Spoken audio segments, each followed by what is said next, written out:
কেমন আছেন সবাই? আশা করছি সবাই খুব ভালো আছেন। আমিও ভালো আছি। তো প্রতিদিনের মতো আজকেও আমি নিয়ে আসলাম আমার নতুন একটি ব্লগ। তো আপনাদের সবাইকে আমার অন্নপূর্ণা পেজ ব্লগে আমন্ত্রণ। তো আজকে আমি রান্না করে দেখাবো একদম ভিন্ন টাইপের একটা রেসিপি। আসলে কি হয়েছে, আমি আজকে সবজি রান্না করেছিলাম আর বাঁধাকপি রান্না করেছিলাম, সেগুলো বেশি পরিমাণে রয়ে গিয়েছে। তো কি বানাবো সেটা আপনারা দেখতে থাকুন। আমি সাথে একটা নুডলস সিদ্ধ করে দিয়ে দিয়েছি এবং দিয়েছি টমেটো সস এবং সয়া সস দিয়ে আমি ভালোভাবে এটাকে নেড়ে নেব। তো আসলে আমাদের যে সবজি টবজি রয়ে যায় অনেক সময় অনেকে ফালিয়ে দেয়, না ফেলে সেটা দিয়ে কিন্তু আমরা সুস্বাদু একটা রেসিপি তৈরি করতে নিয়ে নিতে পারি যে কোনো মুহূর্তে। তো আমি সাথে দিয়ে দিব ম্যাগি মশলার যে মশলাটা রয়েছে সেই মশলাটা দিয়ে দিব নুডলসের। তো দিয়ে আমি এটাকে ভালোভাবে নেড়ে নেব।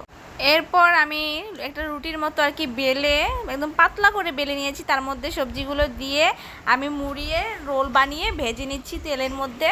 একদম সুন্দর মানে আঁচটা বাড়িয়ে ভেজে নিতে হবে, তাহলে খেতে খুবই মচমচে লাগবে, দারুণ লাগবে খেতে। তো আমি এই যে ভেজে নিচ্ছি, লাল লাল করে ভেজে নেব। আমি প্রথমে একটা বড় সাইজের ভেজেছিলাম, তারপর ভাবলাম না ছোট করে ভাজি স্প্রিং রোলের মতো করে। তো এই যে এদিকে আরও দুটো ভাজা হয়ে গিয়েছে, আমি আরও দুটো ভেজে নিচ্ছি। আর একটা ওইখানে এই যে লাস্টে এটা তৈরি হয়ে গিয়েছে। মোট 6-7টা বানিয়েছিলাম।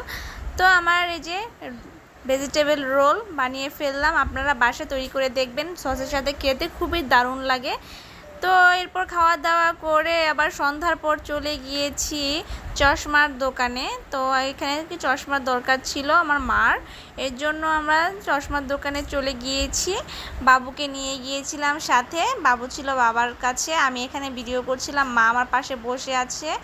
তো ওই যে আমাদের আবার গ্লাসেও দেখা যাচ্ছে, এদিকে যে চশমা বিভিন্ন রকমের সানগ্লাস ছিল, মানে এখনকার যুগে যে মডার্ন মানে আর কি চলে সচরাচর, তো তার সেরকমই ছিল। ওই যে লাল টাইপের বা কালো টাইপের, ওইগুলো আমার বেশ পছন্দ হয়েছে।